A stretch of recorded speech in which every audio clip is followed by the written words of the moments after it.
The argument from incredulity is one of the more common informal fallacies. It's often used by theists, so often in fact that it's also referred to as the divine fallacy. An argument from incredulity relies on the assumption that the person presenting the argument must, if X is true, be able to understand or imagine X being true. He can't, so X must be false. The classic example is, I don't understand how life, the universe, and everything could come about naturally, therefore God must have created it. No. The only conclusion you can draw from your lack of understanding is that your knowledge and imagination are limited and, in this case, insufficient to help you understand how life, the universe, and everything could come about naturally.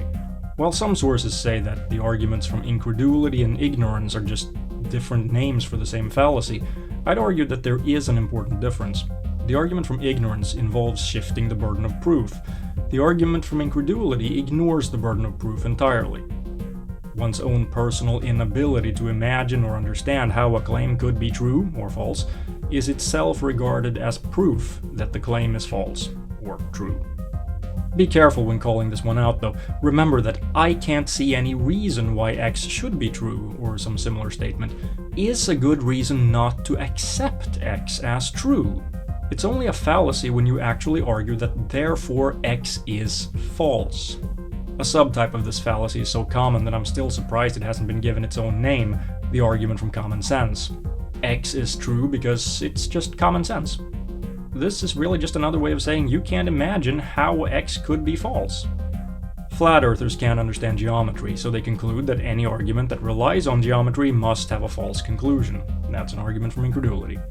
Moon hoaxers don't understand how manned spaceflight works, or what it requires, so instead of rectifying that by listening to those who do, they conclude that it's impossible, at least with the technology available in the 60s and 70s. 9/11 truthers can't understand how steel beams can buckle more easily when heated, even if nowhere near the melting point, a fact that has been understood since at least the Iron Age, when smiths started working with iron. Having a pre-Iron Age understanding of how metal behaves when heated is not going to get you to the conclusion that the steel beams couldn't buckle under the circumstances in question. There are also well-known examples from philosophy, like from nothing, nothing comes, and everything that begins to exist must have a cause for its existence. How do we know these things? Simple, we don't. These are assumptions made because we can't imagine how it could be otherwise. Modern physics has finally challenged these assumptions, and the defenses offered are basically just, I can't follow your reasoning so you're wrong, or, but it's just common sense. Either way, it's an argument from incredulity. Here are a couple of arguments from incredulity from, you guessed it, Winston Wu. Quote, you see, no one likes to invest a lot of time and money into something only to have it proven wrong or changed, and the science/medical establishment is no exception.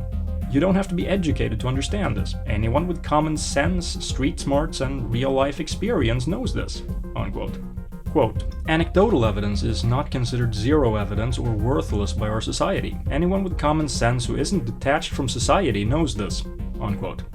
Quote, "Humans are also not equipped to survive in the wilderness of nature and cannot compete with the wild animals there in terms of physical strength and adaptability. Thus, they could not have evolved naturally in the wild through evolution alone." Unquote. Since no supporting argumentation is given, I'm assuming that this is an implied argument from incredulity. I don't understand how humans could compete, and I don't want to find out. Until next time, stay logical.